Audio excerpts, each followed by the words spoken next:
जब जब एलिया का रूह आया, एलिया की रूह ने इस रूह को, इस स्पिरिट को नंगा किया। कोई और नहीं कर सकता, कोई तंजीम नहीं कर सकती। अबलीस की रूह को नंगा कोई तंजीम नहीं कर सकती।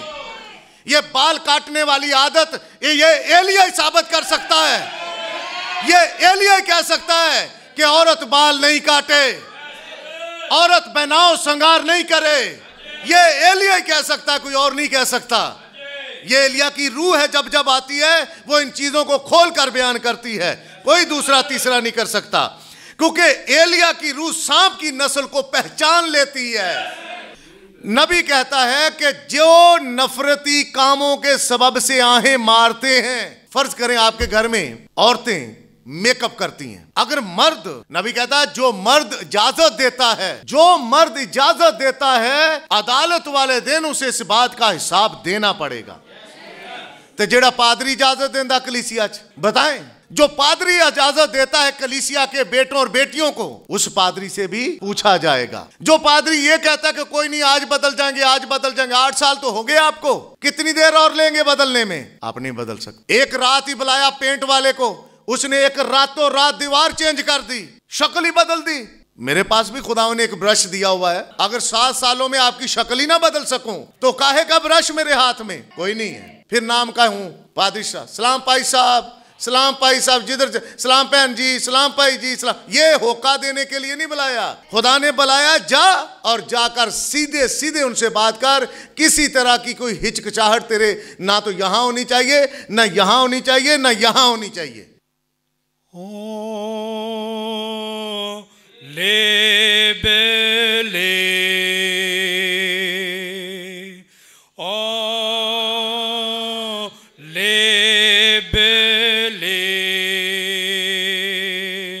All things are possible. All things are possible. Oh,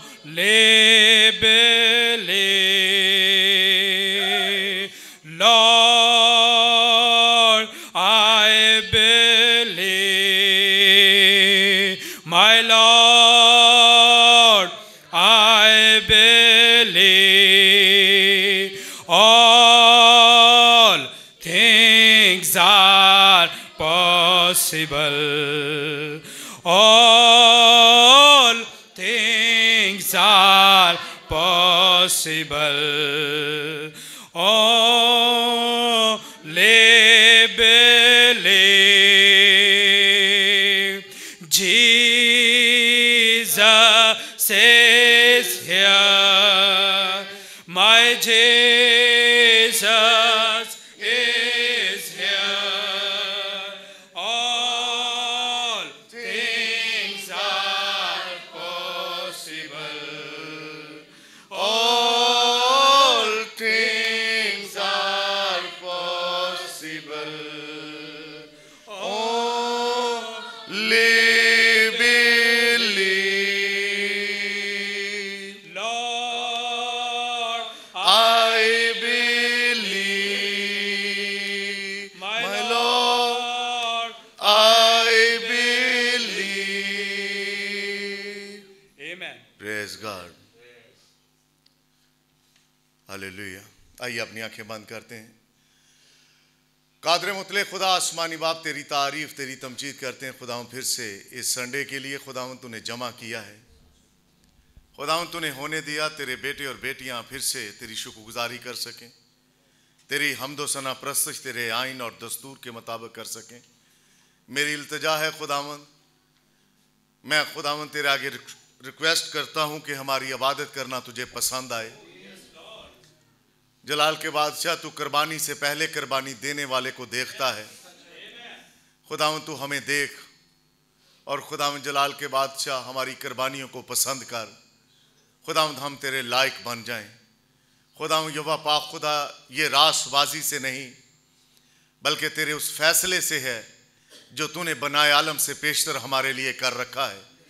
मैं तेरी शुक्रगुजारी करता हूँ खुदावंद। देख तेरे बच्चे आज फिर खुदावंद तेरी तरफ देखते हैं खुदावंद इनकी आस उम्मीद खुदावंद कभी टूटे नहीं, बल्कि खुदावंद युवा पाक खुदा ये तेरे साथ जुड़े रहें, यीशु मसीह के नाम से आमीन।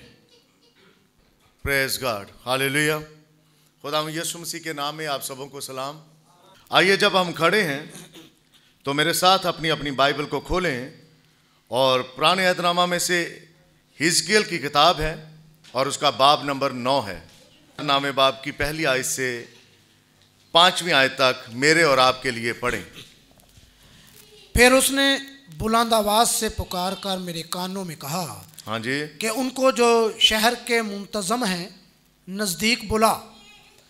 हर एक शख्स अपना मोहलिक हथियार हाथ में लिए हुए हो, और देखो 6 मर्द ऊपर के फाटक की राह से जो शमाल की तरफ है चले आए, और हर एक मर्द के हाथ में उसका खून रेज हथियार था, और उनके दरमियान एक आदमी कतानी लिबास पहने था और उसकी कमर पर लिखने की दवात थी। सब वो अंदर गए और पीतल के मज़बा के पास खड़े हुए, और इस्राएल के खुदा का जलाल करोबी पर से जिस पर वो था उठकर घर के आस्ताना पर गया, और उसने उस मर्द को जो कतानी लिबास पहने था और जिसके पास लिखने की दवात थी पुकारा। और खुदावंद ने उसे फरमाया कि शहर के दरमियान से, हाँ, यरूशलेम के बीच से गुज़र, और उन लोगों की पेशानी पर जो उन सब नफरती कामों के सबब से जो उसके दरमियान किए जाते हैं आहें मारते और रोते हैं निशान कर दे। और उसने मेरे सुनते हुए दूसरों से फरमाया, उसके पीछे पीछे शहर में से गुजर करो और मारो, तुम्हारी आंखें रायत ना करें और तुम रहम ना करो। खुदावंद का शुक्र हो। खुदा के कलाम के पढ़े सुने जाने पर खुदावंद की खास बरकत हो। आमीन। Praise God. आप बैठ सकते हैं। मैं जब मैसेज देख रहा था, ब्रदर ब्रैनम कहते हैं कि जब बिलीवर जाग जाता है फिर वो सोता नहीं है, जब बेदारी आ जाती है फिर सोना काहे का, फिर वो बेदार ही रहता है। ना सिर्फ खुद जागता है बल्कि दूसरों को भी जगा ही देता है। आमीन। मैं और आप जानते हैं, जब मूसा पिलर ऑफ फायर में होकर जब खुदा उसके साथ बात कर चुका, मूसा अकेला था, पर जब वो मिस्र में वापस जाता है,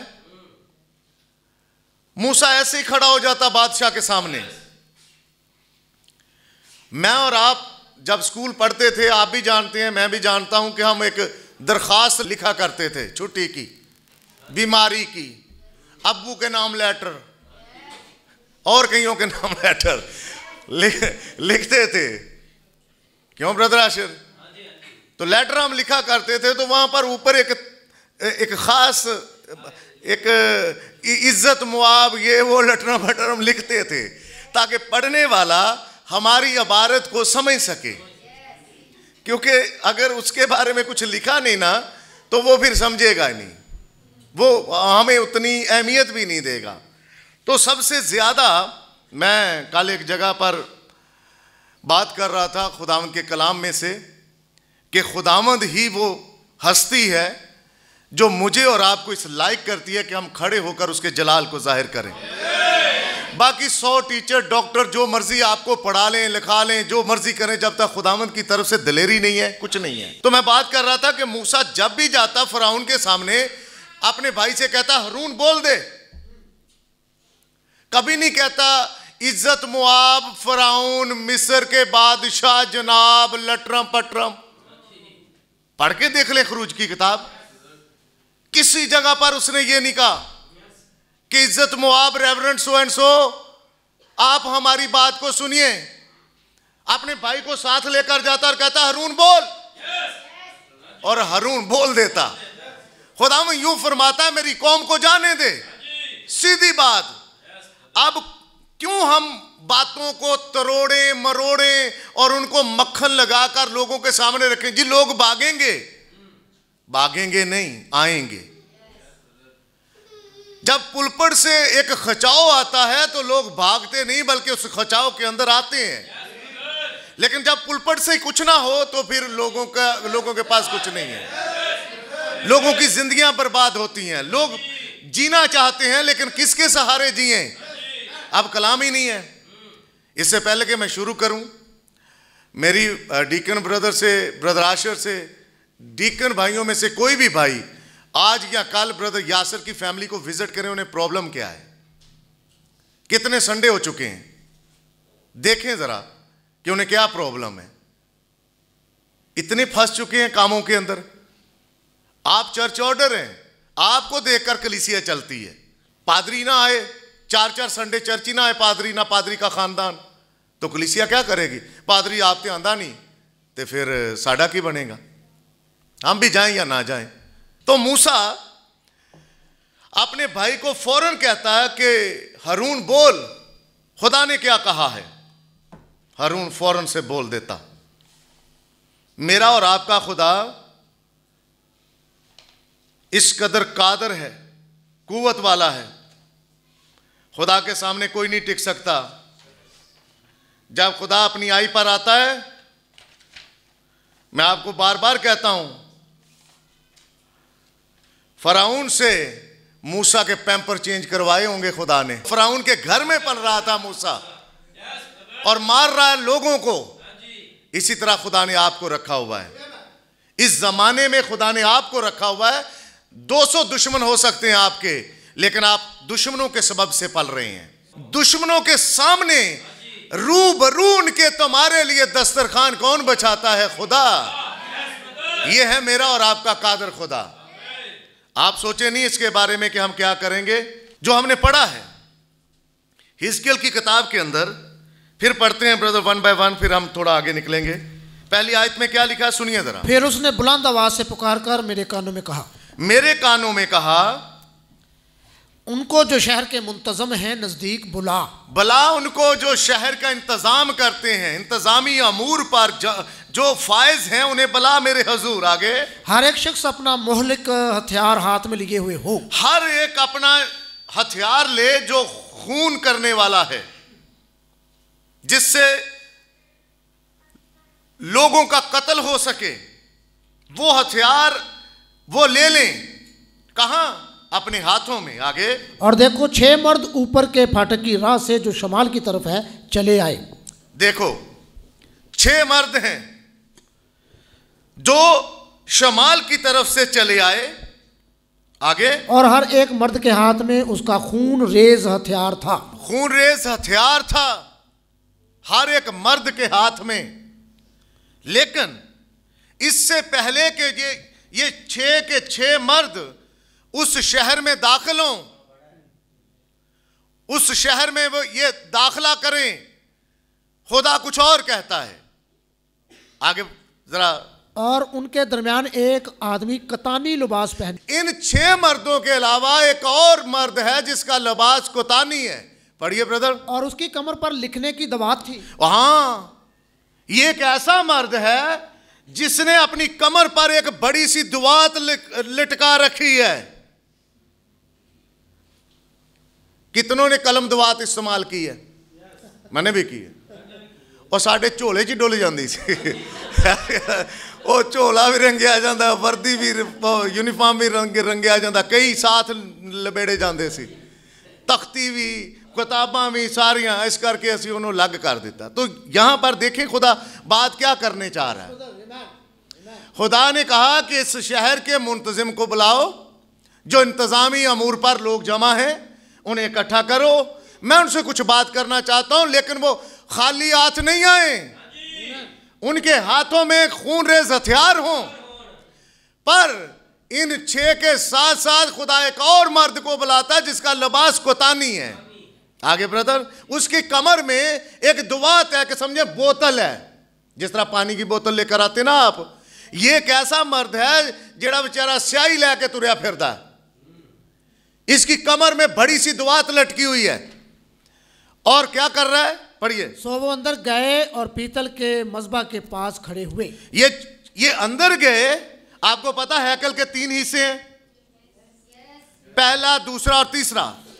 तो ये पीतल के मज़बा के पास खड़े हो गए। आगे, और इसराइल के खुदा का जलाल करोबी पर से जिस पर वो था उठकर घर के आस्ताना पर गया। अब जलाल वहां से उठा और आस्ताना में चला गया। आगे, और उसने उस मर्द को जो कतानी लिबास पहने था, हाँ, और जिसके पास लिखने की दवात थी, पुकारा। अब वो बाकी 6 को नहीं पुकार रहा, अब वो उसे पुकार रहा है जिसके पास दुआत है, जिसके पास, जिसकी कमर के ऊपर एक बोतल लटकी हुई है जिसे दुआत का नाम देते हैं, वो उसको पुकारता। आगे आओ, आगे जी। और खुदावंद ने उसे फरमाया कि शहर के दरमियान से, हाँ, यरूशलेम के बीच से गुजर और उन लोगों की पता चलता है कि ये यरूशलेम की बात हो रही है। यस, आमीन। खुदा कतानी लिबास वाले मर्द से कहता है यरूशलेम के बीच से गुजर, और कर क्या? एक खास काम। जी पढ़िए। और उन लोगों की पेशानी पर जो उन सब नफरती कामों के सबब से जो उसके दरमियान किए जाते हैं, आहें मारते और रोते हैं, निशान करते। ये है वो बात। खुदा उन 6 को नहीं कहता, जिनके पास खून रेज हथियार हैं उनसे खुदा नहीं कहता। खुदा अगर सिर्फ कहता है तो सिर्फ इस वाले मर्द से जिसका लिबास कोतानी है, जिसकी कमर में दुआत है, उसे कहता है जा शहर में यरूशलेम में से गुजर, और जब यरूशलेम से गुजरेगा तो उनके ऊपर निशान लगा जो डीजे पार्टियां कर रहे हैं। क्या लिखा है? उनके ऊपर निशान लगा जो नफरत के कामों के सबब से रोते हैं, आहें भरते हैं। क्या आपका शुमार उनमें है? आमीन। अगर आपका शुमार उनमें है तो यकीन करें, बिलीव करें कि आपके ऊपर भी मोहर आई है।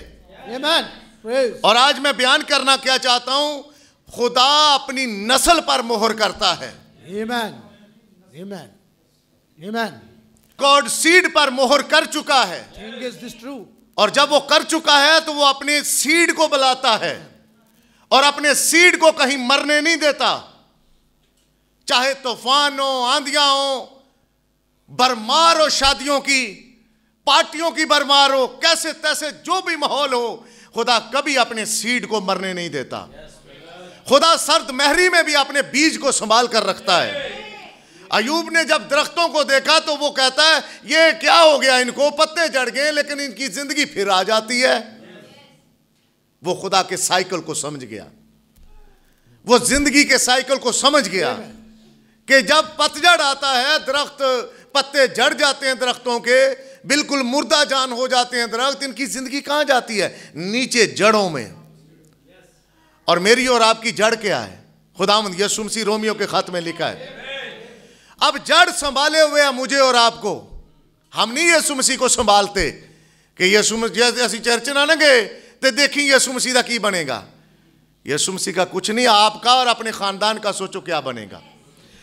नबी कहता है कि जो नफरती कामों के सबब से आहें मारते हैं, फर्ज करें आपके घर में औरतें मेकअप करती हैं, अगर मर्द, नबी कहता है जो मर्द इजाजत देता है,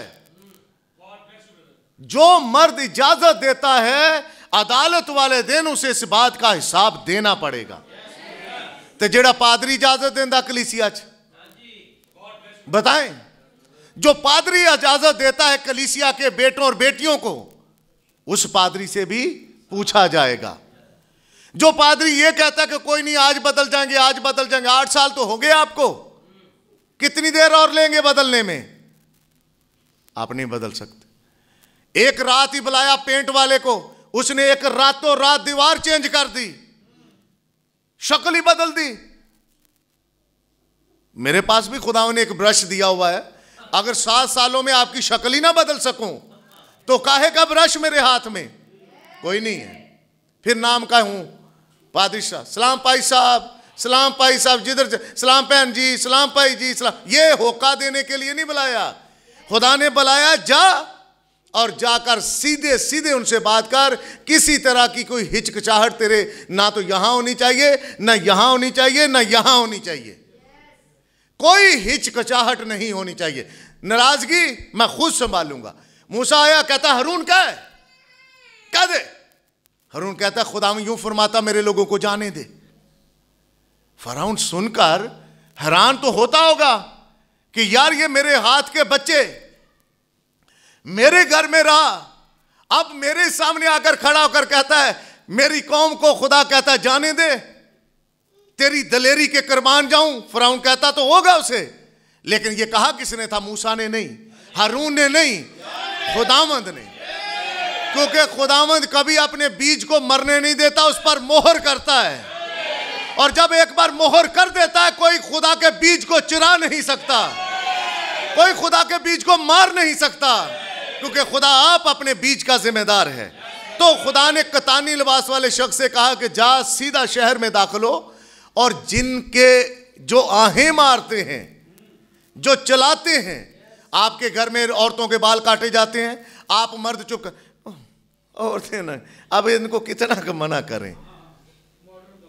याद करें एक दिन आपको खड़ा होना है, इस वाले हिस्से को, इसी हिस्से को खड़ा होना है। तब क्या जवाब देंगे? मुझे खुदा पूछेगा, जाता था शिकायना ग्लोरी में, ਉੱਥੇ ਤੇ ਇੱਕ ਬੰਦਾ ਖੜਾ ਹੈ ਜਿਹੜਾ ਹਰ ਵਾਰੀ ਇਹੀ ਗੱਲ ਕਰਦਾ ਸੀ, ਭਾਵੇਂ ਤੁਸੀਂ ਉਹਨੂੰ ਕਹਿੰਦੇ ਸੀ ਕਿ ਹਰ ਬਾਰ ਇਹ ਬੰਦਾ ਬਾਤ करता, हर बार यही बात करता, मैं हर बार यही करूंगा। क्यों? क्योंकि मैं आपको बचाना चाहता हूं। आप हर बार अपने उस कलाम को जो खुदा की तरफ से आता मुंह मोड़ लेते हो। तो उसने, खुदा ने कहा अदालत कभी उस वक्त तक नहीं आ सकती जब तक पहले फजल को रद्द ना किया जाए। यहां तस्वीर आपको मिलेगी, फिर हम थोड़ा आगे निकलेंगे। कतानी लिबास वाला शख्स जाता है, वो मोहर करता है जो आहें मारते हैं। मिसाल के तौर पर अगर भाई जुवेद का घर विजिट करता, उस वक्त यरूशलेम में घर होता, तो भाई जुवेद संधू का घर खुदा विजिट करता, तो भाई जुवेद संधू बेचारा ललकारे मारता, ओ मेरी गल सुन लो, खुदा मना कर रहा है इस गल तो खुदा किस पर मोहर करता? जो ललकार रहा था, जो नफरती कामों के सबब से रो रहा था, चला रहा था, अपने बच्चों को बार बार कह रहा था, खुदा उसी पर मोहर करेगा, दूसरे के ऊपर नहीं, कभी दूसरे के ऊपर नहीं। मैंने एक कोड क्या पढ़ा, मुसीबत पड़ गई, वो कोड इस किताब में भी आ गया, फिर एक और किताब उसमें भी आ गया। अब इसको पढ़ना क्या छोड़े हम? इसको पढ़ना तो नहीं छोड़ सकते। जो नबी ने कहा है उसे हमने पढ़ना है। जब उस मजमून की बारी आएगी तब तो पढ़ते रहेंगे। आज तो नहीं पढ़ूंगा, लेकिन पढ़ूंगा, बताऊंगा जरूर कि नबी हर बार इस बात को करता है। इसलिए उसने कतानी लिबास वाले शख्स से कहा, जा इस शहर में दाखिल हो जा और कर क्या? उन पर मोहर कर जो नफरती कामों के सबब से आहें मारते और रोते हैं, निशान कर दे। 5वीं आयत पढ़िए ब्रदर।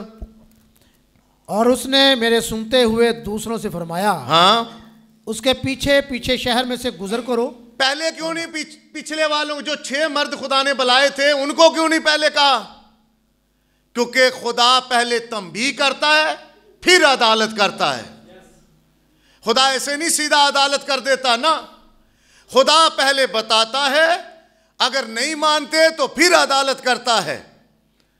खुदा ने उनको बताया कि जाओ भाई सीधे चले जाओ, उनको रोक रखा 6 मर्दों को।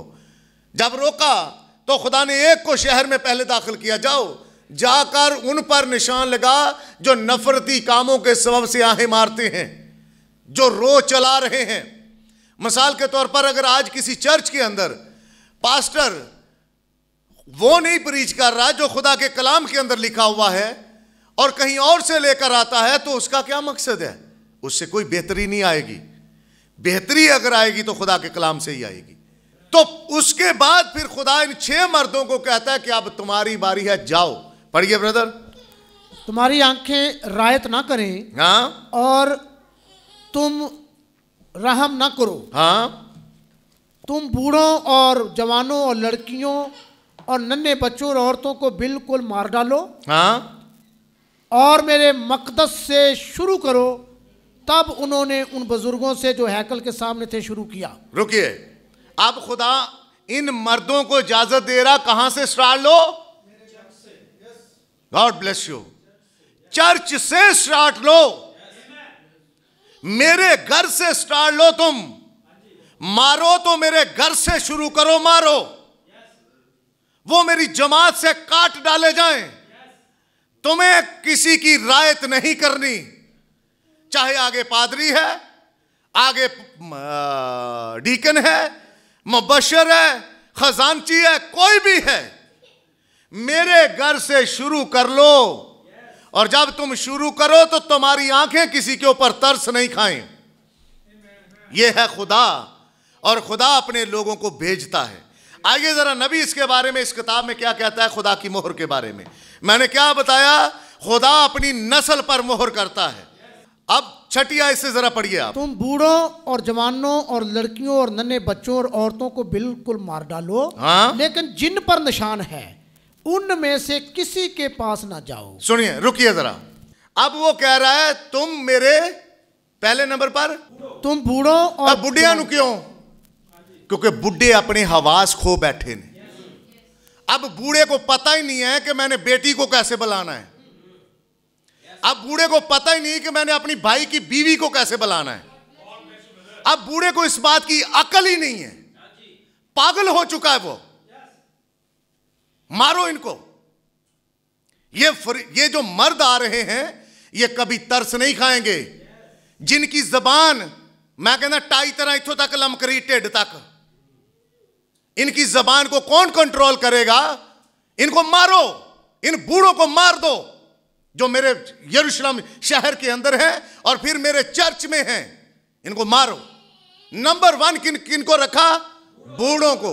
और अगर मैं इसको ऊपर लेकर आऊं तो जो बुजुर्ग हैं, चर्च ऑर्डर है, जो पादरी है, जो डीकन है, मुबशर है, इनको मारो।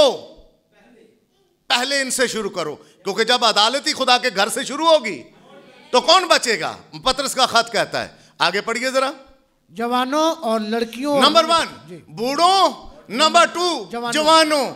जवान खुदा के घर में भी आते हैं, लेकिन खुदा के घर की जो तकदीस है, जो उसका मुकद्दसपन है, उसको देख नहीं पा रहे।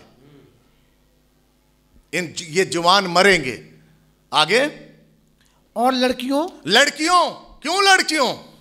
क्योंकि लड़कियों ने खलवाड़ बना रखा है, बूढ़ों ने खलवाड़ बना रखा है, चर्च में नौजवानों ने खलवाड़ बना रखा। बस आए गए। ये कब तक चलता रहेगा? खुदा इन चीजों से तंग आ चुका है, कहता दाखिल हो जाओ, लेकिन रुको, पहले मेरा कतानी लिबास वाला जाएगा अंदर, और जो मेरा सीड है मैं उन पर मोहर करूंगा। उन्हें तुम छू तक नहीं सकते। मूसा खुदा का सीड था, फराउन उसे छू तक नहीं सका। फराउन की नाक के नीचे पलता रहा, उसे कुछ कर नहीं सका फराउन उसका। आप अबलीस की नाक के नीचे पलते रहेंगे, अबलीस आपका कुछ बिगाड़ नहीं सकेगा। आमीन। इसलिए वो कहता बूढ़ों से शुरू कर, ये इनको सबसे पहले मार, क्योंकि इन्होंने जमाना देख रखा था। ये चाल चलन इन्होंने अपना ठीक नहीं किया, क्योंकि इन्होंने अपनी औलाद को नहीं कुछ सिखाया। आज किसी भी बुजुर्ग से पूछ ले किताब के बारे में, चर्च के बारे में, बुढ़े कहते तुसी चले जाओ, असी हुण कित्थे हिल सकदे। ते जदों हिल सकदे सी तो उदों तुसी किहड़े हिले सी? उस वक्त भी आप नहीं हिले। आगे पढ़िए। नंबर 3 लड़कियां। आगे। और नन्हे बच्चों। हाँ, ये छोटे बच्चे जो, इनमें से भी किसी को नहीं छोड़ना। आगे। और औरतों को बिल्कुल मार डालो।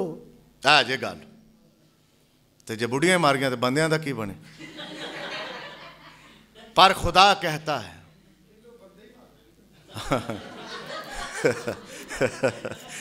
God bless you brother. तो बात करने का मकसद यह है कि कोई बचेगा ही नहीं, कोई नहीं बच पाएगा। जब खुदा के अदालत खुदा के घर से शुरू होगी, कौन बचेगा? कोई नहीं बचेगा। औरतों को भी बिल्कुल मार देना। आगे। लेकिन जिन पर निशान है, हाँ, उनमें से किसी के पास ना जाओ। हाँ जी, पर जिन पर निशान है, कतानी लिबास वाले ने निशान लगा रखा है, उनमें से किसी के पास तू जा नहीं पाएगा। आप जानते हैं खुरूज 12वें बाब के अंदर उनके खानदान के पीछे जब उन्होंने बरा लिया तो बाहर निशान लगाया था। अब निशान दिखाना है, ये निशान दिखाने का जमाना है। कोई भी निशान आप अपने ऊपर ले चुके हैं, उसको दिखाओ, शो करो, उसे शो करो कि आप बिलीवर हो। छुपाने का कोई जमाना नहीं है। जब राहब ने निशान लिया तो राहब ने निशान शो किया, छुपाया नहीं। आप क्यों छुपाते हैं? आप एंटी मैसी बिलीवर हैं? जी हां, खुदावंद की शुक्रगुजारी, हमारे लिए खुदा ने एक नबी को भेजा। क्यों छुपाते हो इस निशान को? क्या प्रॉब्लम है तुम्हें इस निशान को छुपाते हो? क्यों छुपा रहे हो इस निशान को? क्या प्रॉब्लम है तुम्हारे साथ चल रही है कि तुम इस निशान को छुपा रहे हो? यह निशान दिखाने का जमाना है। लोग आपको बुरा भला कहेंगे तो सुन लो, हिजकिय्याह 9 बाब के अंदर खुदा कहता है जिन पर मैंने निशान रखा है उनके पास तू जाएगा भी नहीं, देखेगा भी नहीं, उनके पास नहीं तू जाएगा, क्योंकि मैंने आप खुद उनके ऊपर निशान लगा रखा है। तो सवाल पैदा होता है ये कुतानी लिबास वाला है कौन? नबी ने इसी किताब के अंदर कोड नंबर 48 है, पढ़ता हूं आपके लिए, सुनिए जरा। अब हम थोड़ी देर के लिए उन मोहरों पर कुछ हासिल करें। अगर आप हवाला जात लिख रहे हैं तो अब हम हिजकिय्याह 9 बाब पर चलेंगे। यहां से हम देखेंगे कि नबी ने कलीसिया की पहली आमद को पेशगी देख लिया। यहां पर हम देखते हैं कि उसने नबी को पुकारा और उससे ऊपरी आस्ताना पर से कहा, क्या तूने कभी ऐसा देखा है? और ऊपरी फाटक की तरफ से 6 मर्द अंदर आए जिनके हाथ में खूंरेज हथियार थे। आप हिजकिय्याह 9 बाब पढ़ सकते हैं जो हमने पढ़ा है। अब याद रखें कि उस कत्लेआम का हुक्म सिर्फ यरूशलेम के लिए था, शहर में दाखिल हो, लेकिन इससे पहले कि वो शहर में दाखिल होते उन्होंने एक और बात वाक़ई होते देखी। सफेद कुतानी लिबास में एक शख्स आया जिसके पहलू में लिखने की दुआत थी, और उसने कहा उन आदमियों को रोक दे कि ये शहर में दाखिल ना हो जब तक सफेद कतानी लिबास वाला शख्स जिसके पास लिखने की दुआत है और आहें मारते हैं वो लोग, दुआत वाला शख्स कोई और नहीं सिर्फ और सिर्फ रूहुल कुदस है। ये रूहुल कुदस है जो मोहर करता है। ये सफेद कुतानी लिबास वाला शख्स रूहुल कुदस है। अगर मिसाल दें कि आज रूहुल कुदस शिकायना ग्लोरी को विजिट करता है तो जितने हैं जो आहें भरते हैं अपने भाई की तरफ से, अपनी बहन की तरफ से, अपने माँ बाप की तरफ से, अपने रिश्तेदारों की तरफ से, अपने चर्च की तरफ से, ओहो बड़े अफसोस की बात है हमारे चर्च में अभी तक ऐसा चल रहा है। ये बहनों को नहीं करना चाहिए, भाइयों को नहीं करना चाहिए। इन पर सबसे पहले मोहर होगी, इन पर जो बोलते हैं, जो मना करते हैं, जो कहते हैं, जो रोकते हैं, लेकिन जो 30-30 साल से ऐसे ही चल रहे हैं वो मत समझे कि उन पर रूहुल कुदस मोहर करेगा। ये साफ और सीधी बात यहां पर नबी कहता है, और ठीक बाइबल के अंदर भी ऐसा ही है। आमीन।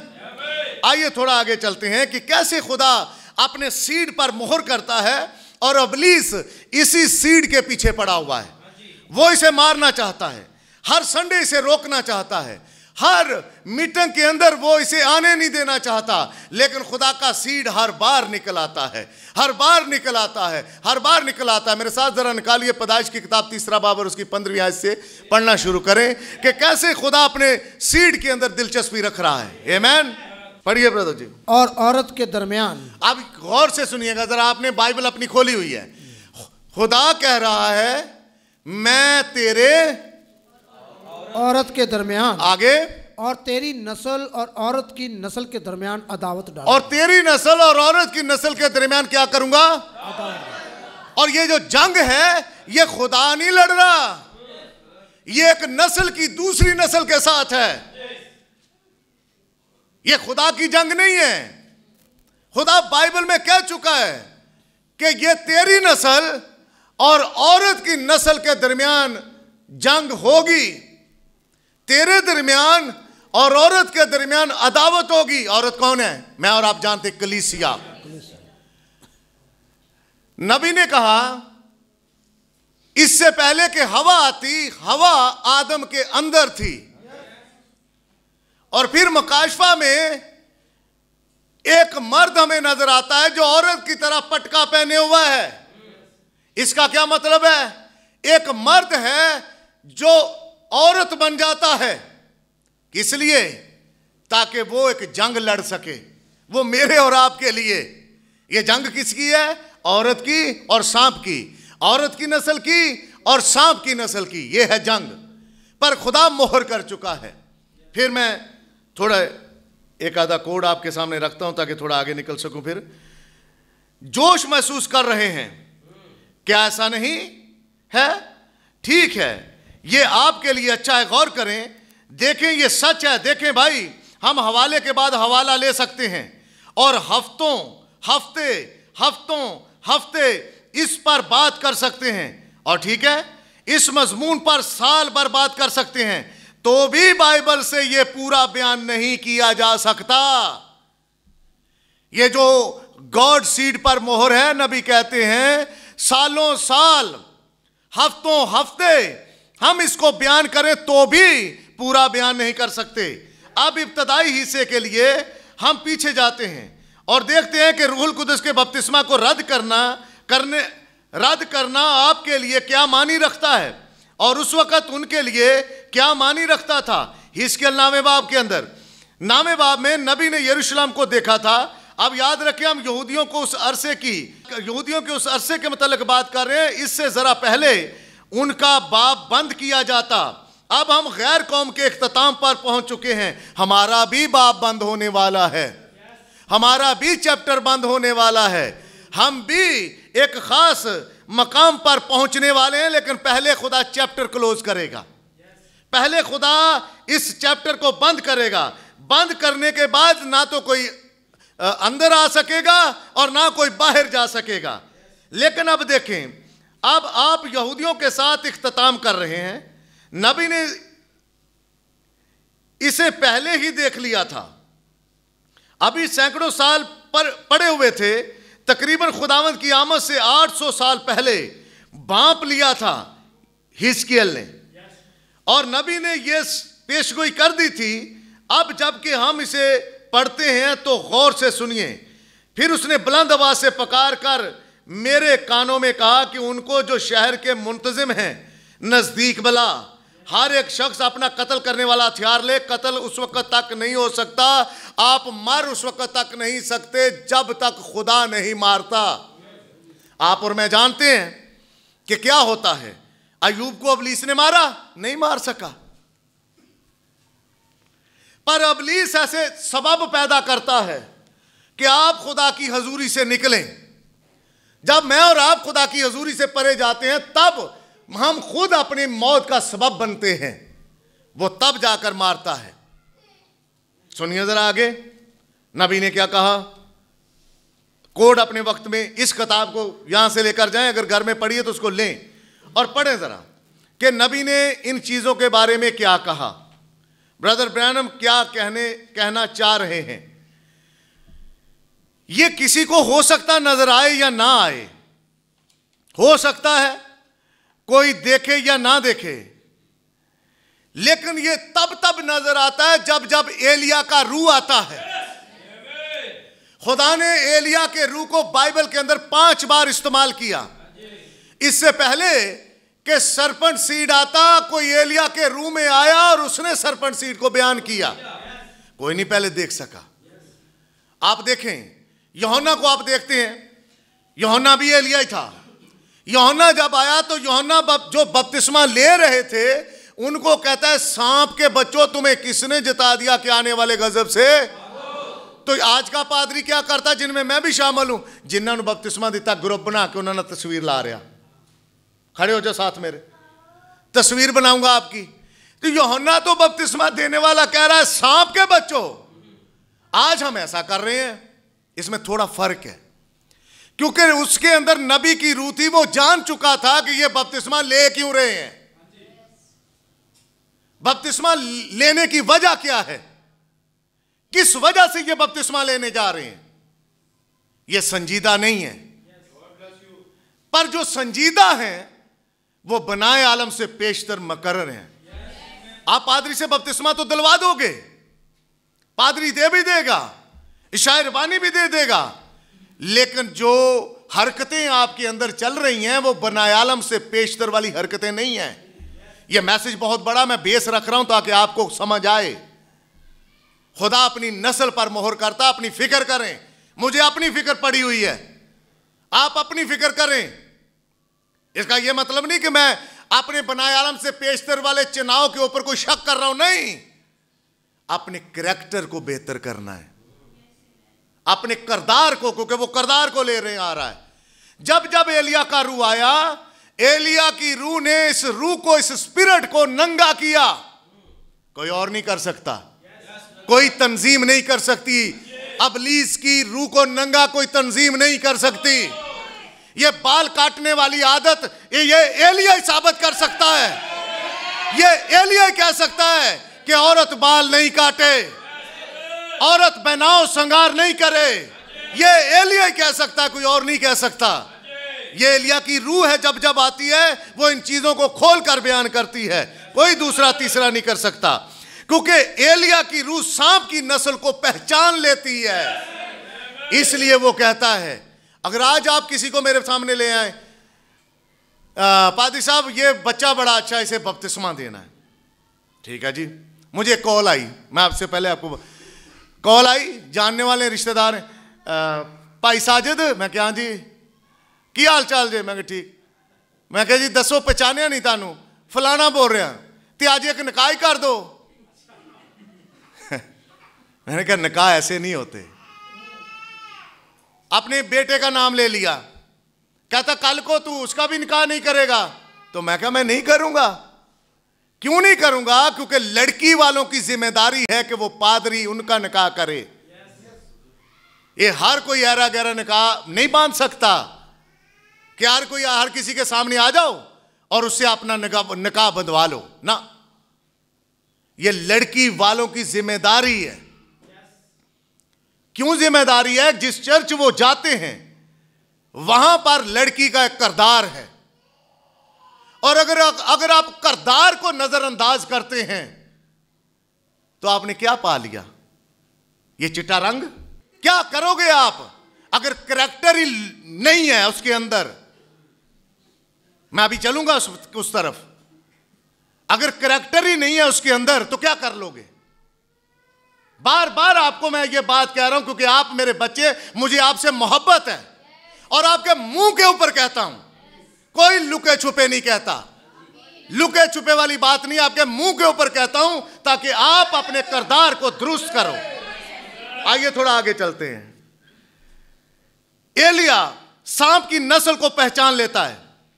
जब जब एलिया आया, एलिया ने इन चीजों को पहचाना। एलिया आया, आप जरा पहला सलातीनी 21वां बाब मेरे साथ निकालिए जरा। एलिया ने, लेकिन इससे पहले 21वां बाब आप निकाल लें।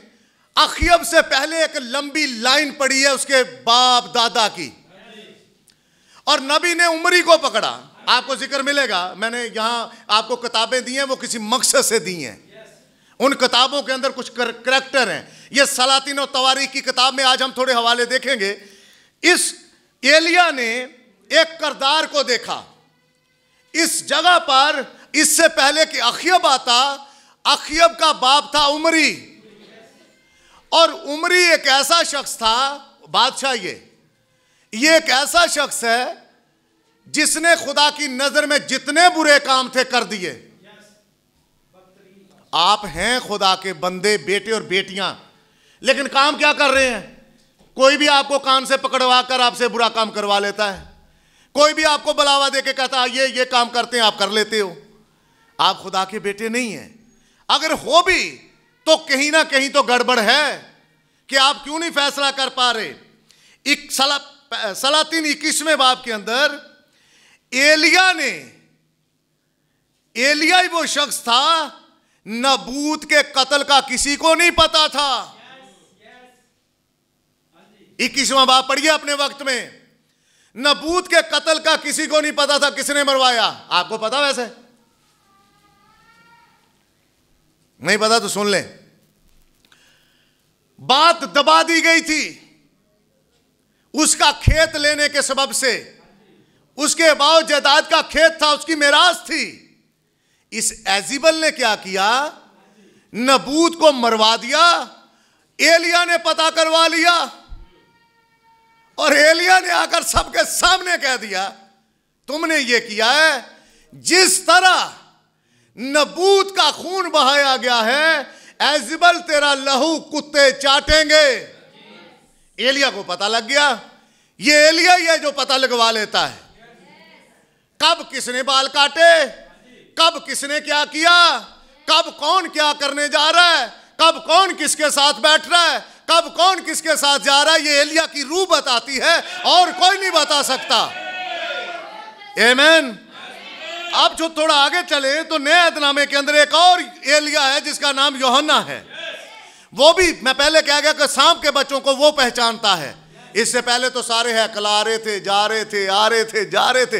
ये जानता है कि सांप के बच्चे कौन है। सारा कुछ ठीक चल रहा था।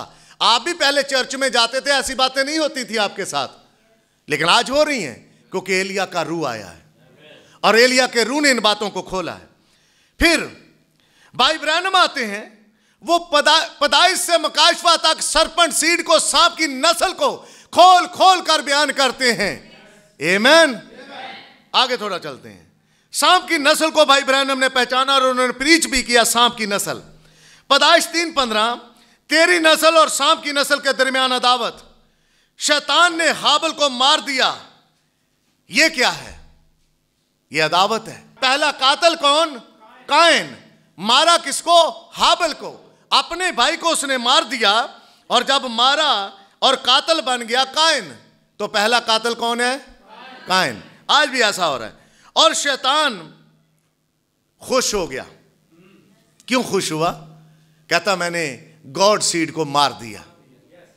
नबी कहता है उसे मारकर खुश होता है, मैंने गॉड सीड को मार दिया है। लेकिन चलते चलते चलते चलते अब इस मैसेज के अंदर बड़े मजमून निकलेंगे जिसमें मेरा दिल करता मैं हर जुमले के बाद एक मजमून बदल लूं। पैदाइश की किताब, उसका बाब नंबर 49 निकालिए आप। 49वें बाब में यहूदा की बरकत से आप पढ़ना शुरू करें जरा। यह बात याकूब ने ओपन कर दी। पहले परेशान हाल था इब्लीस, क्योंकि औरत की नस्ल वो औरत के पीछे पड़ा हुआ था। पैदाइश की किताब 49वां बाब, और जब 49वां बाब आप पढ़ेंगे आपको 12 बेटों की बरकत मिलेगी वहां पर, जिनमें मैं यहूदा की बात आपके सामने रखना चाहता हूं। पढ़िए ब्रदर जरा। यहूदा से 10वीं आयत। कौन सी आयत है? 10 आयत। 10वीं आयत से 49 बाब है और उसकी 10वीं आयत पढ़िए। यहूदा से सल्तनत नहीं छूटेगी। हाँ, यहूदा से सल्तनत नहीं छूटेगी। ये याकूब ओपन कर गया बात। ये पता चल गया इब्लीस को। अब इब्लीस बाकी 11 के 11 कबीलों को छोड़ देता है और सीधा पीछे पड़ता है यहूदा के कबीले के, क्योंकि उसे पता चल गया कि मेरी डायरेक्शन अब अगर है तो वो यहूदा के कबीले को गिराने की है, यहूदा को मार गिराने की है, यहूदा को मैंने नीचे करना है। आगे पढ़िए ब्रदर। और ना उसकी नस्ल से हुकूमत का आसा मौकूफ होगा जब तक शैलवा ना आए। जब तक क्या है? शैलवा ना आए। जब तक, पढ़िए पूरी आयत। और ना उसकी नस्ल से हुकूमत का आसा मौकूफ ना होगा। उसकी नस्ल से हुकूमत का आसा तो मौकूफ इस इब्लीस को प्रॉब्लम हुई कि जो मुझ पर रूल करने वाला है वो यहूदा का सीड है। इसलिए अब उसकी डायरेक्शन सिर्फ और सिर्फ उसने अपनी तोपें बांधी, अपने हथियार कस लिए। किस पर? यहूदा के खानदान की तरफ। बात समझिए, मैं आपके लिए करता हूं, आपके लिए बातें करता हूं ताकि आपको बाइबल समझ सके, आपको बाइबल की समझ आ सके। इसलिए यहूदा की तरफ रुख कर गया इब्लीस। उसकी नस्ल से कभी हुकूमत नहीं छूटेगी। तो उसे पता चला कि रूल करने वाला कबीला कौन सा है? यहूदा का है। आगे पढ़िए। और कौमें उसकी मुती होंगी। नहीं, थोड़ा मिलाकर पढ़ें जरा। और ना उसकी नस्ल से हुकूमत का आसा मौकूफ होगा जब तक शैलवा ना आए। जब तक शैलवा नहीं आएगा, इसका मतलब है सलामती का शहजादा। उसे पता पड़ गया कि बादशाह तो आना इसी नस्ल। आपको याद है जब मजूसी आते कहते हैं यहूदियों का बादशाह कहां पैदा हुआ। मैं ज्यादा वाले नहीं पढ़ना चाहता, जुबानी बात करके आगे, क्योंकि मैसेज और काफी आगे पढ़ा है। तो कहते हैं यहूदियों का जो बादशाह पैदा हुआ है वो कहां है। उन्हें कैसे पता? क्योंकि यह पेशन गोई है याकूब की। याकूब अपने बच्चों को जब बरकत दे रहा है तो वो यहूदा के बारे में कहता है इसकी नस्ल से सल्तनत नहीं छूटेगी। तो इब्लीस को पता चला कि जो हुकूमत करने आ रहा है वो यहूदा की नस्ल से है। यहूदा के बगैर और कोई मेरे ऊपर रूल नहीं कर सकता, इसलिए वो पीछे आ गया। आप समझिएगा जरा, जब ऐसा हुआ तो वो इसके पीछे पड़ा। लेकिन जब जब यहूदा के करीब आ जाता शैतान, जब जब वो नस्ल को मारने के करीब आ जाता, जब जब बीज को मारने के करीब आ जाता, खुदा अपने तरीके से औरत भी बदल देता। यहूदा की जिंदगी में तिमर आई। क्यों आई?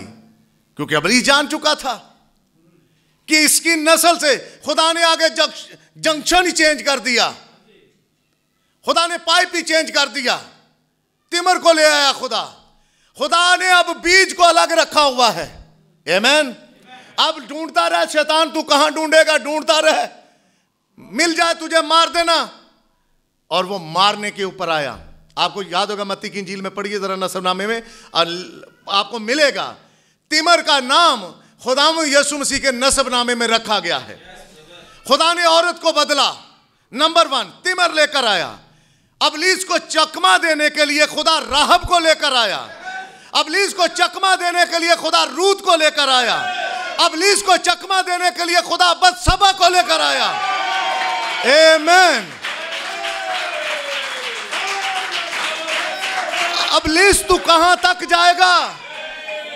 क्या हुआ अगर याकूब ने इस राज को थोड़ा ओपन कर दिया और तू पीछे पड़ गया है? यहूदा को गिराने के मेरे हाथ में है, क्योंकि बनाए आलम से पेशतर मोहर मैंने की है उन पर। अब मैं अपने बीज को जिधर रखता हूं मैं जानता हूं, मैं वहां से उठाऊंगा। वो लेकर आया पकड़कर तिमर को, लेकर आया राहब को, लेकर आया रूत को, लेकर आया बत्सबा को।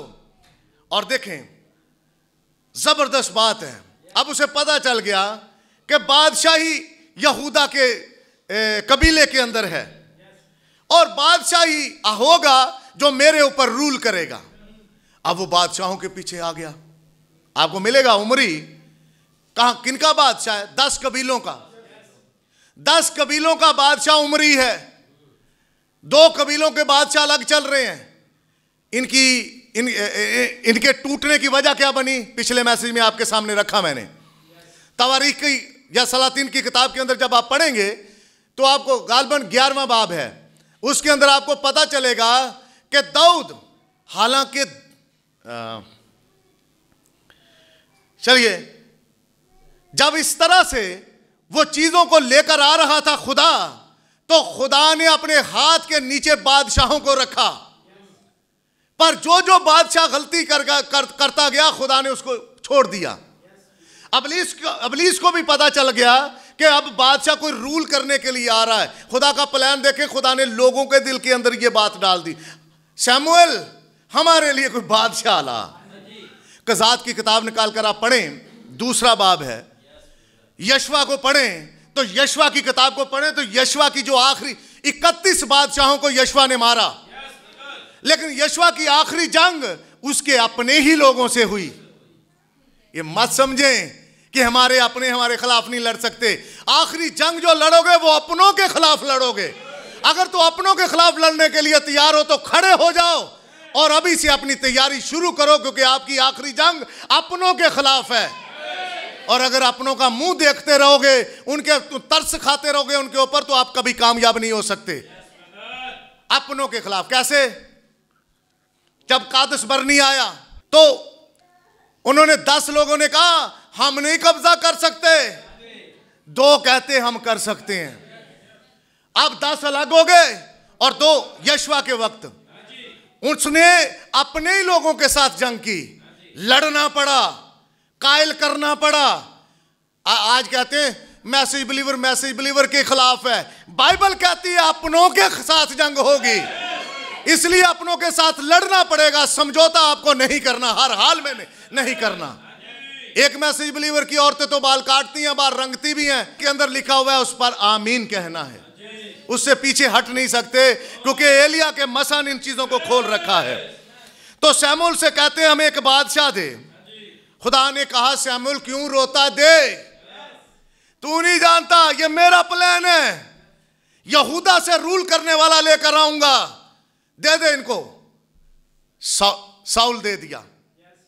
अगर खुदा उसी वक्त दाऊद को ले आता, इसराइल मानते? उन्हें कहना की बच्चा जा दे दिता। शमूएल तेन कोई अकल है? तेन किसी गल का पता है? सानू बादशाह चाहिए, बच्चा नहीं चाहिए, कोई की चरवाहा सानू दे देता ही।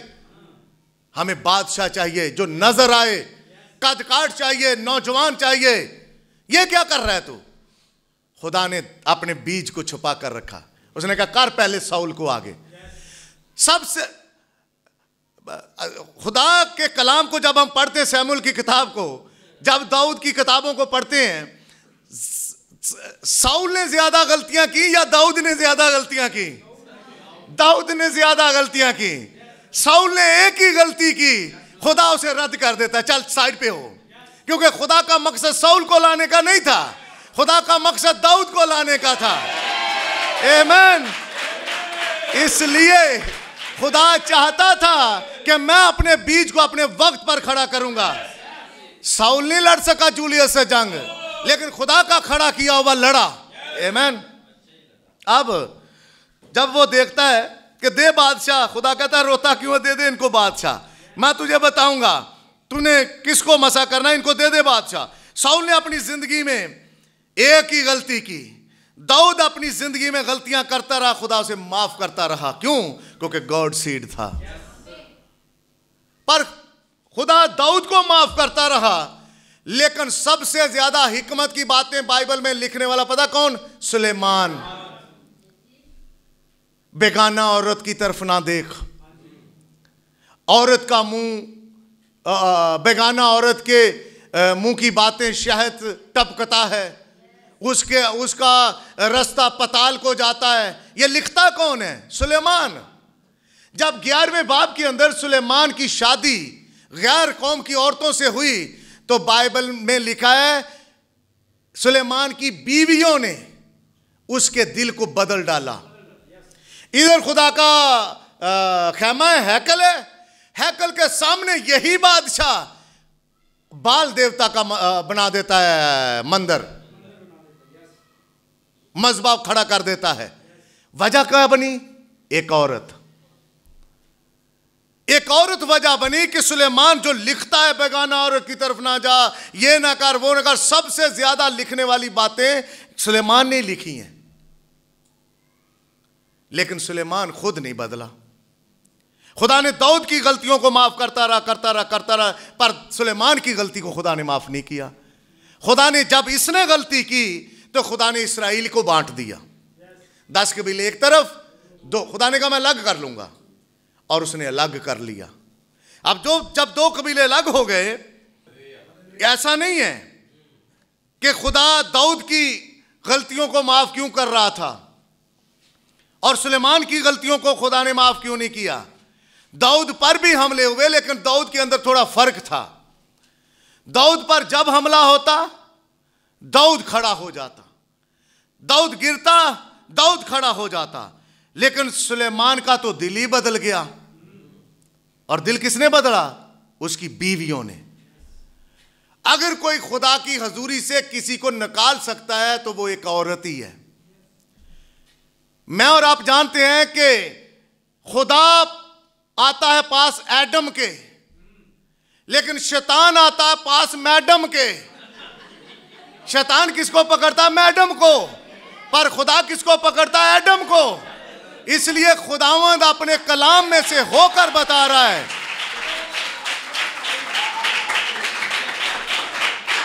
आप जानते हैं खुदा ने अपने शागिर्दों में औरत क्यों नहीं रखी कोई? खुदा को पता था कि ये काम खराब कर देंगे। उसने कोई शागिर्द नहीं रखी औरत। आमीन। और आज भी खुदा ने जो 5-fold मिनिस्ट्री रखी है चर्च में, वो सारे के सारे मर्द के अंदर रखे हैं खुदा ने। और खुदा मर्द से बात करना चाहता है, वो औरत से। आप जो मर्द हैं, लेकिन मैं आपको एक बात बताता हूं, अगर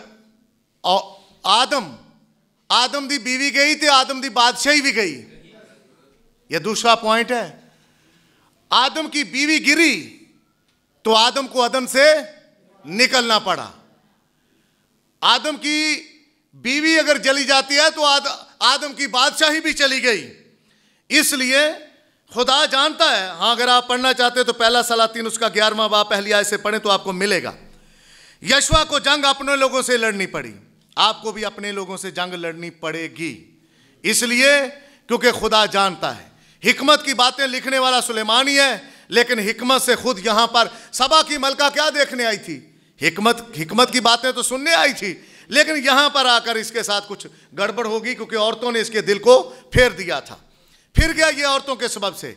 भाई ब्रानम ने कहा खुदा ने जब चुना मर्द को चुना, लेकिन शैतान ने औरत को चुना। इसलिए शैतान जो है वो औरत के पास जाता है, वो कभी मर्द के पास नहीं जाएगा। सुलेमान के वक्त में 2 हिस्से हो गए। दाऊद को नहीं वो पकड़ सका, पकड़ा तो था लेकिन दाऊद फिर खड़ा हो गया, पर सुलेमान गिर गया। सुलेमान के गिरने की वजह से इस्राएल के 2 टोटे हो गए, 2 हिस्से हो गए। 10 कबीले एक तरफ, 2 कबीले एक तरफ। यहां से उमरी आता है और उमरी निकलकर अखयब को जन्म देता है। और जब अखयब आता है तब दूसरी साइड पर यहूदा का बादशाह यहोशफत आता है। और आप पढ़ेंगे जब जब अखयब बुलाता यहोशफत भागा चला जाता। इसको नहीं जाना चाहिए था। उन भाई जी उन्हें बुलाया तो फिर जाना तो पैंदा ही है ना। ये नहीं जा रहा आज का, लेकिन उस वक्त का जा रहा था।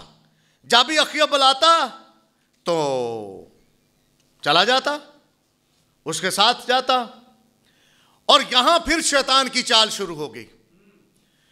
शैतान ने अखयब में और यहोशफत में जब एका देखा तो उसने कहा कि हम दोस्त तो हैं ही हैं, तो क्यों ना रिश्तेदारी कर लें।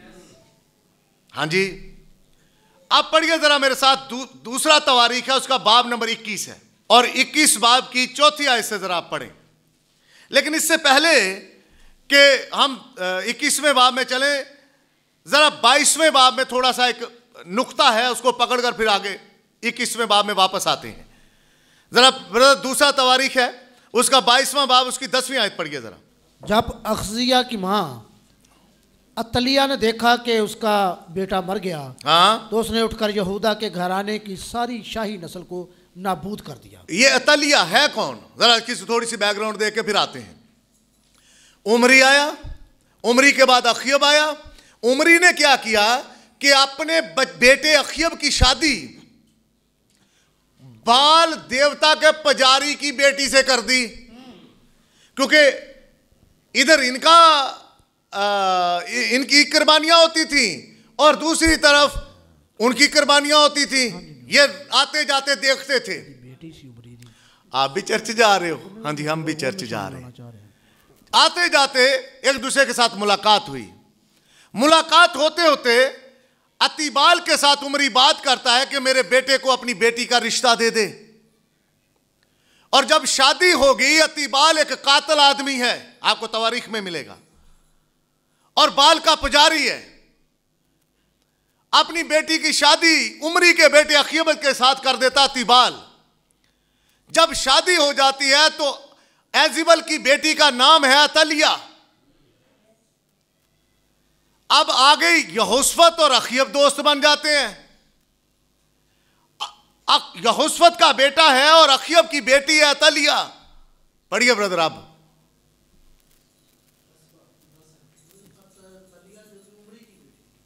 उमरी की पोती है वो।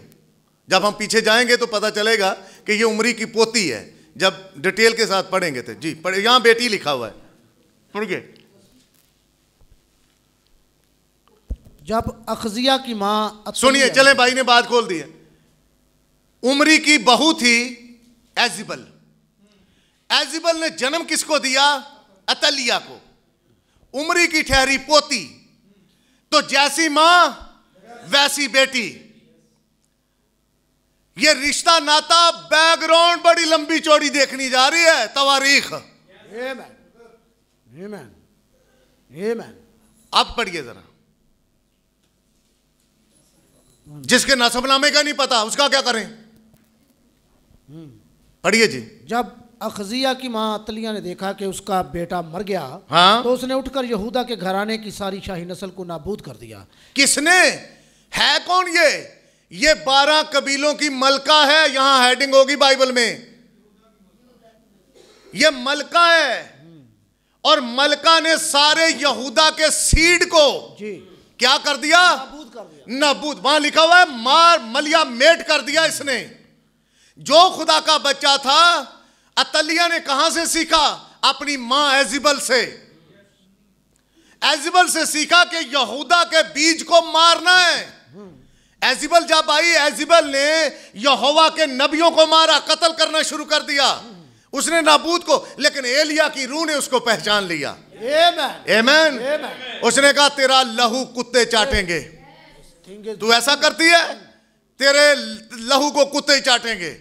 अब ये जो अतलिया आ चुकी है, ये किसकी बहू है? यहोशफत की।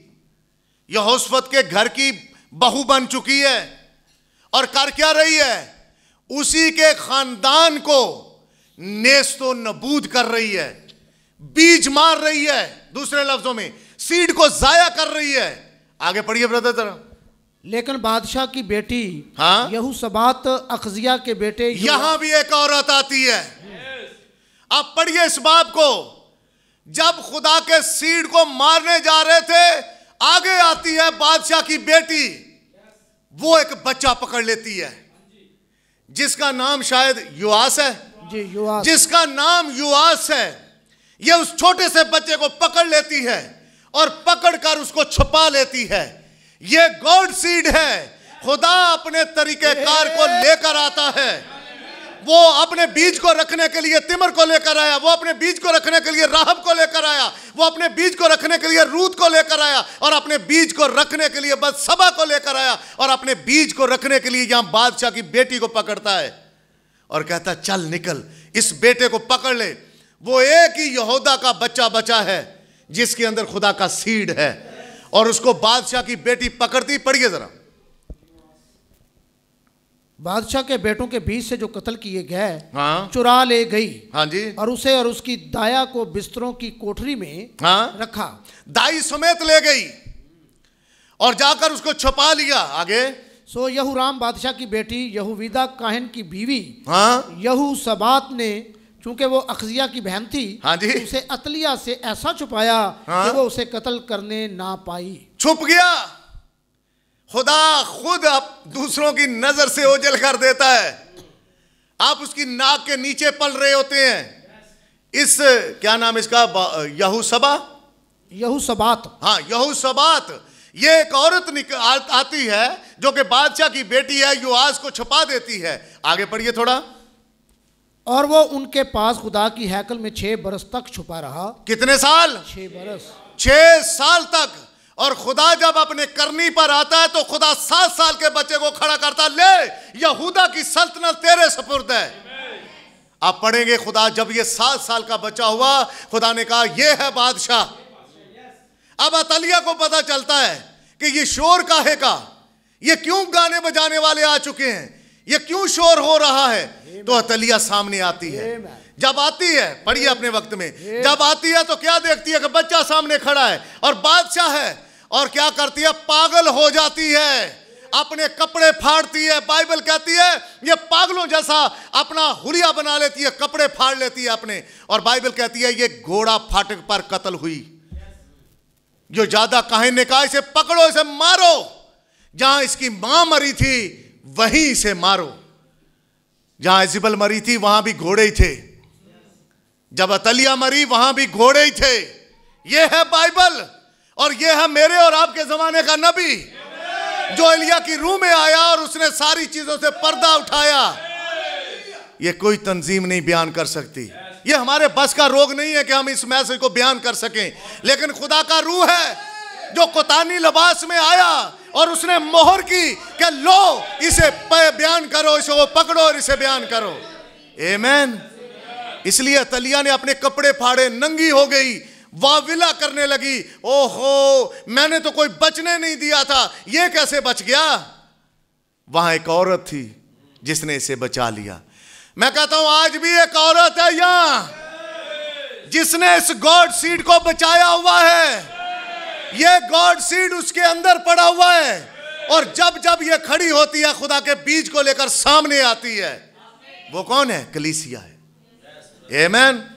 इसलिए ब्रदर आप देखें कि इब्लीस किस कदर यहूदा के पीछे पड़ गया और यहूदा के खानदान को मारना चाह रहा है और सारे बीज उसने मार भी दिए तलिया ने, और मार कर शैतान क्या चुप हो गया? जब योआस खड़ा हुआ तो क्या चुप हो गया? नहीं, फिर पीछे पड़ गया, दोबारा आया। जब दोबारा आया तो इस बार मत्ती की इंजील दूसरे बाब में, जब आप अपने वक्त में पढ़ेंगे तो आप देखेंगे, क्योंकि बहुत सारी चीजें मेरे ज़हन में मिक्स होती हैं जिनको रखना, बार बार चीजें सामने लाना। आप देखिए जरा कि मत्ती की इंजील में दोबारा जब वापस आया तो वापस आकर ये फिर ऐसा काम कर रहा है। पढ़िए जरा ब्रदर, दूसरे बाब की, मत्ती की इंजील दूसरा बाब है और उसकी पहला बाब है और उसकी 11वीं आयत पढ़िए जरा, देखिए जरा, मत्ती पहला बाब और उसकी 11वीं आयत।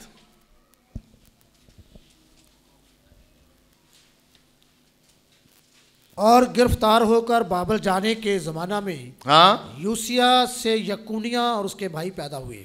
आखिरी जो बादशाह गिरफ्तार होकर बाबल जाने से पहले आया उसका नाम क्या है? यूसिया। और आगे यकुनिया। यकुनिया। ये यकुनिया है जो आखिरी है, इसके बाद असीरी में चले जाते हैं। तो नबी ने बयान किया है कि ये असीरी एक ही दफा नहीं हुई, ये असीरी जो है ये 3 बार हुई। पहली बार जब असीर हुए तो 609 में हुए, दानियल असीर होकर चला गया। दूसरी बार 597 में, ये ऊपर नीचे है डेट लेकिन इसको पकड़ लें, हिजकियल असीरी में इनके साथ गया। फिर 586 में यरूशलेम को बर्बाद किया गया। ये वो चीजें हैं। जब ये चीजें हो गई तो यकुनिया आखिरी वो बादशाह था जिसके बाद ये गिरफ्तार होकर बाबल में चले गए। पर वहां तो यिर्मयाह भी था। निकालिए जरा यिर्मयाह 22वां बाब मेरे साथ, यिर्मयाह 22वां बाब निकालिए और उसकी 24 आयत से पढ़ें जरा 30वीं आयत तक। यिर्मयाह 22 बाब और उसकी, किसको देख रहे हैं? गॉड सीड को, क्योंकि खुदा अपने बीज पर मोहर करता है। अब अगर खुदा अपने बीज को बाहर लेकर आना चाहता है, इब्लीस फिर चढ़ जाता है, फिर मारना चाहता है, खुदा अपना लाइन चेंज करता है। इस कश्मकश के अंदर खुदा अपना काम करता ही चला जा रहा है, करता ही चला जा रहा है। जी पढ़िए जरा 24 आयत से, 22वां बाब है और आयत नंबर 24 है। यिर्मयाह खुदावंद फरमाता है, हाँ, मुझे अपनी हयात की कसम, अगरचे तू ए शाह यहूदा, हाँ, कुनिया बिन यहू यकीम, हाँ, मेरे दाहिने हाथ की अंगूठी होता तो ऐ यकुनिया तू मेरे दाहिने हाथ की अंगूठी भी होता तो भी मैं तुझे निकाल फेंकता, तो भी मैं तुझे निकाल फेंकता। अब खुदा कभी अपने कलाम के खिलाफ नहीं जाता। सुनिए जरा, वो जानता था कि ऐसा होगा। नसबनामों को आप जानते हैं। तो खुदा ने मत्ती की इंजील में फिर एक औरत को लेकर आता, मरियम को, और उसे पता था कि यहां यीशु मसीह यकुनिया के मुताबिक बादशाह नहीं बन सकता। क्यों नहीं बन सकता? क्योंकि यिर्मयाह ने नबूवत की है। पढ़िए जरा दोबारा। खुदावंद फरमाता है, मुझे अपनी हयात की कसम, अगरचे तू ए शाह यहूदा कुनिया बिन यहू यकीम मेरे दाहिने हाथ की अंगूठी होता तो भी मैं तुझे निकाल फेंकता। हाँ। और मैं तुझको तेरे जानी दुश्मनों के जिनसे तू डरता है, हाँ। यानी शाह बाबल नबुकदनजर और कसदियों के हवाला करूंगा।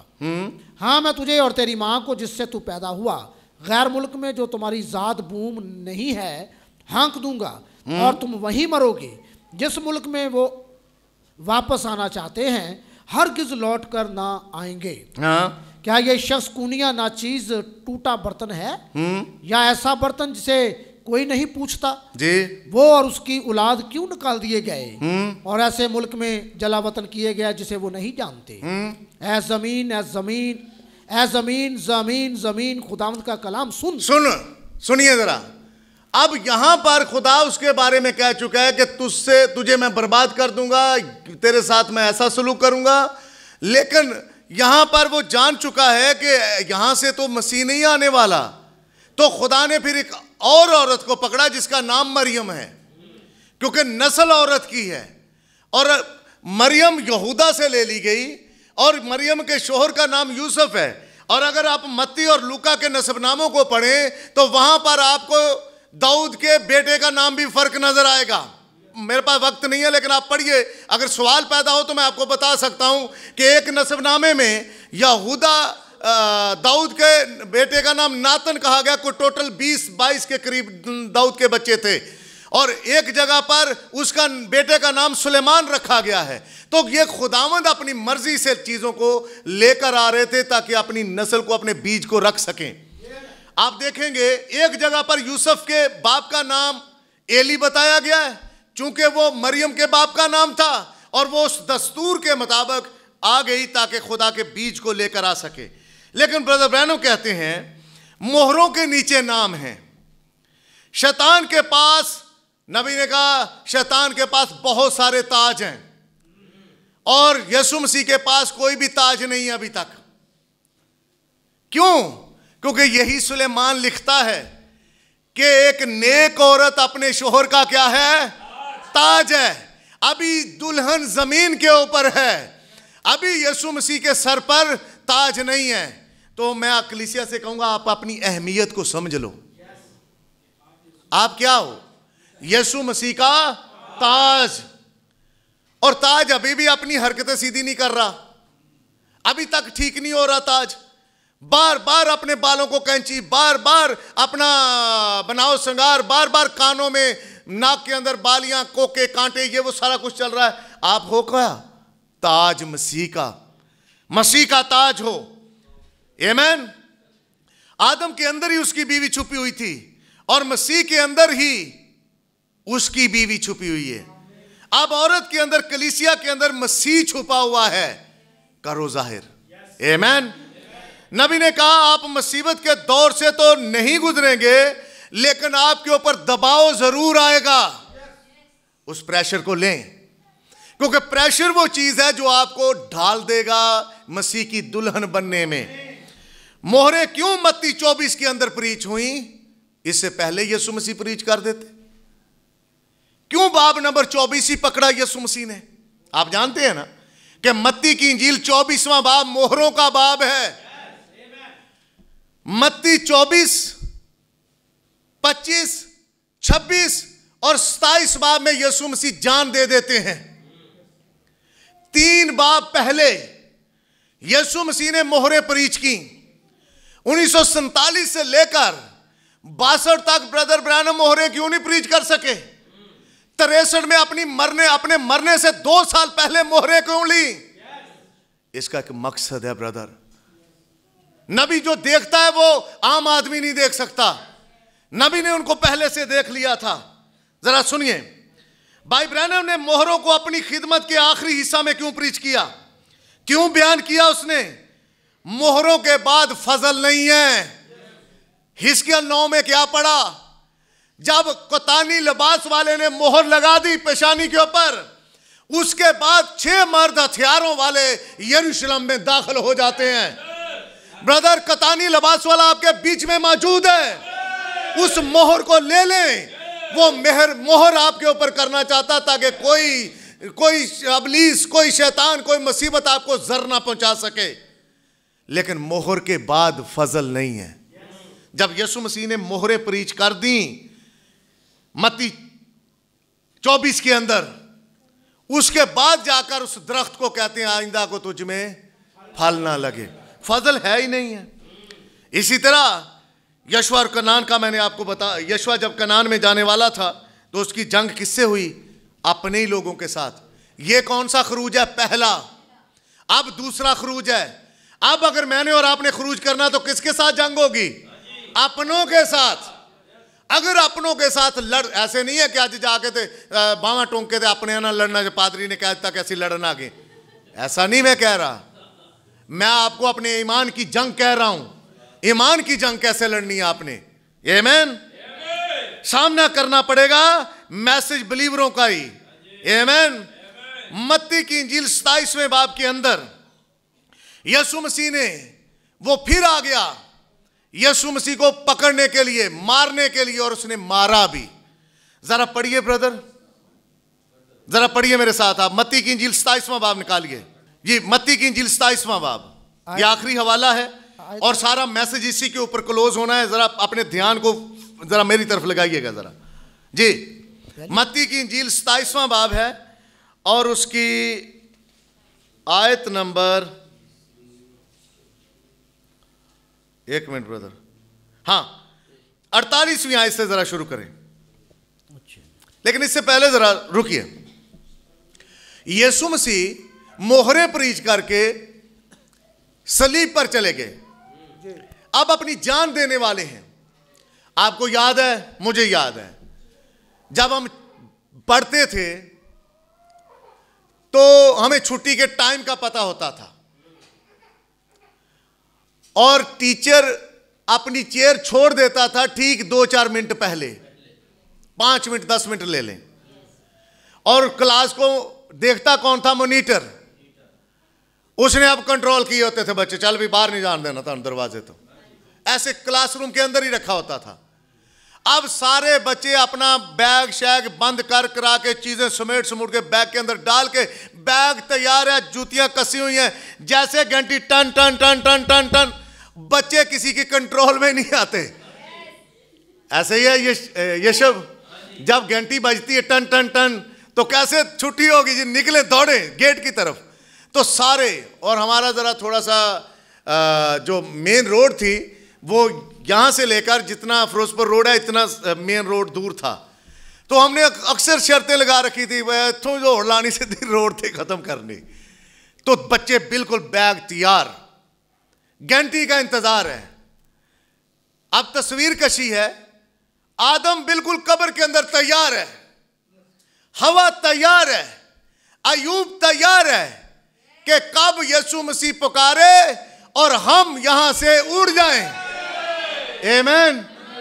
ठीक उसी नमूने को लेकर के जब हम इन चीजों को देख रहे हैं तो यीशु मसीह 27वें बाब में अपनी जान देने के करीब पहुंच चुका है। उधर कब्रों में आदम और हवा और बाकी जो पुराने मुकद्दसीन हैं वो बिल्कुल तैयार खड़े हैं, अलर्ट खड़े हैं।